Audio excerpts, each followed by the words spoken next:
A moral busybody and authoritarian-loving senator from the United States by the name of Maggie Hassan is asking Gabe Newel why Steam hosts so much neo-Nazi content. Now, Gabe Newel should have asked, are the neo-Nazis in the room with us right now, Senator? But as you can imagine, it is a loaded question. This is like asking the senator, why are there so many neo-Nazis traveling in front of your house? What are you going to do about it, Senator? Because if it's a public road and everyone has access to, it's inclusive, it's for everybody, then yes, in an unfortunately free society, part of the everybody, a small percentage, are going to be neo-Nazis. I mean, do you go to a car manufacturer and ask him, it's like, why are there so many child molesters purchasing your type of vehicles? Like, if you are a company that's providing a service that's not even politically oriented, like you're giving games to human beings, yeah, like some of those human beings may be bad people, but that's not your problem. Do you know who that problem is, Senator?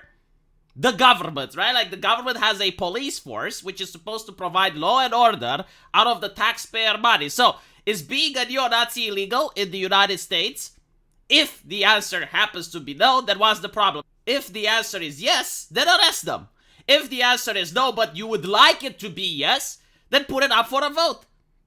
Surely, if the overwhelming amount of people in the United States would consider that this is a problem, it would be made illegal. Like, for example, being a Nazi or a communist in Romania is illegal if you try to create your own political party and affiliation, because these ideologies are viewed to go against a free and law-abiding society, and it's against the law. So, there are countries where this is illegal. Like, you can push for that to happen in the United States. Oh, you can't, because there's the First Amendment. Oh, a constitution. Oh my god, the founding father. So now you're going to bully private companies over things like memes, mods, and all the other nonsense that you think is problematic.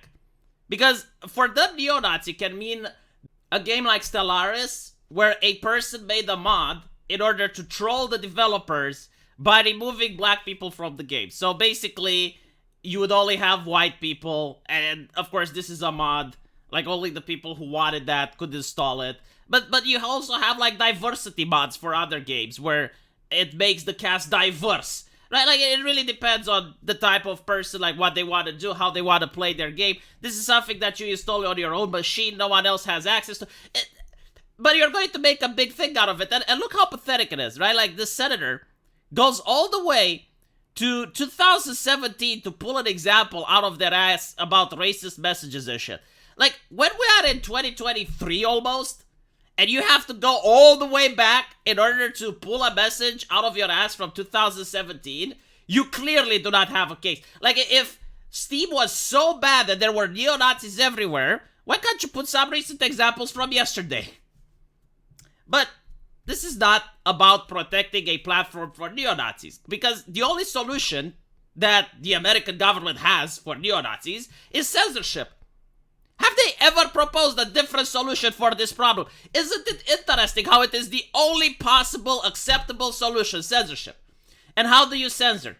Well, you need to harvest data from the people, right? Like, everyone is going to be assumed that they're a neo-Nazi. So now the company has to log all your conversation. They have to hire an army of moderators. They have to spy on people. Like, for example, this is probably why Microsoft, because now it's owned by Microsoft, right? Pushed so that Overwatch 2 records people's voice chat. Or why Sony is recording people's interaction over voice chat while playing on the PlayStation. Like, everything is recorded. There's an AI listening to your conversations. Everything is monitored. It's like installing a spyware into your own home. And this seems to be the plan, because at the end of the day, it's listening in to see what citizens talk. It's not about protecting people. You have the police for that. No, it's about gathering information. And as we saw with what happened on Twitter, there are actually spies working in these companies at the Trust and Safety Councils, as the censors, and trying to police people's speech. Like, literally people who worked at the CIA, literally people who worked at the FBI. Like, it's insane, isn't it? But apparently, this is the correct, forward-thinking, modern day of doing politics. Like, when you buy a PlayStation into your house, it shouldn't be just a gaming console like it used to. No, it should be a spyware device that's going to check your thinking. And it's interesting because, like, no one is even taking this seriously. Like, no one is even bothered by this, right? Now, when it comes to Steam, the reason it managed to hold up on all of the censorship is that it doesn't care about advertisers. Steam is the best gaming platform. Like, if you're a game developer, selling your game on Steam is the most lucrative and probably the only best way to do it in order to avoid piracy, because it's so convenient that people will choose to buy the game rather than pirate it. And they don't really care about advertisers. There's no pressure against them from activists, so they can just run their business as normal. Like anyone, even a child molester can buy a game from Steam. Even someone on death row, if they were given a computer with access to the internet, they should be able to buy a game from Steam. I have no problem. Tell me the reasoning on why am I wrong. See, I'm not even trolling right now, despite the avatar. Like, tell me the reason on why I'm wrong. Like, why can, let's say, a convicted child molester buy a car, but he shouldn't be able to buy a game from Steam? I genuinely, do not understand the reasoning behind. You're buying a product, okay? You're not being rewarded for your behavior. It shouldn't be only for good people. No, any single person with money should be able to buy a game from Steam. Now, if they commit a crime, like let's say someone is using Steam chat in order to organize a bank heist or something, then that sounds like a job for the police. And also interesting how only neo-Nazis are a problem, right? Like, there are no other extremist groups in the United States right now.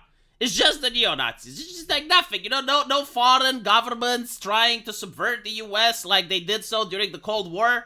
Like, that was a one-time thing, you have absolutely no other extremist groups. There's no religious extremism, nothing. No, it's just the neo-Nazis. Very interesting. And it's only the Democrats that seem to care. It's not a political partisan thing. Now, as we scroll down, you will see that the government has spent $700,000 to investigate radicalization in gaming, which is exactly what I said is going to happen. When you give money to people to fix a non-problem, now they have a financial interest to make that non-problem seem like it's a huge issue. So now all of these people that are getting money from the taxpayer, they're going to have to say, oh yes, radicalization in gaming. It's a huge issue. Serious issue. Really big. If you were to spend $700,000 for people to find radicalization in anime, they would find it. Radicalization in Netflix, they would find it literally everywhere because they're being paid to find it. So, this is what is really about. It's, getting more money probably, more funds to these people that are going to have to find the radicalization, more censorship, more harvesting data from people. Like, look, if you're not a neo-Nazi, right, why does Sony have to listen into your private conversation while you're playing on PlayStation? Why is your data monitored if you're not a neo-Nazi, right? Like, how? This is what I would ask, Senator. How do you protect the people who aren't neo-Nazis from all of these spyware and censorship that you want to employ? What about their First Amendment? So, apparently, Gabe Newel has time until January 2023 in order to answer to these bullshit accusations. I hope he's going to do a good job, because so far Gabe Newel has seemed to be based, and he is in a position where he doesn't have to care about advertisers and all of these pressure groups. And we're going to see how it ends up. But it's also interesting that Epic Game Store isn't being asked, right? Like, isn't it fascinating? Like, they just go after Steam. Let me know what you guys think, and I'll see you in the comment section. Take care.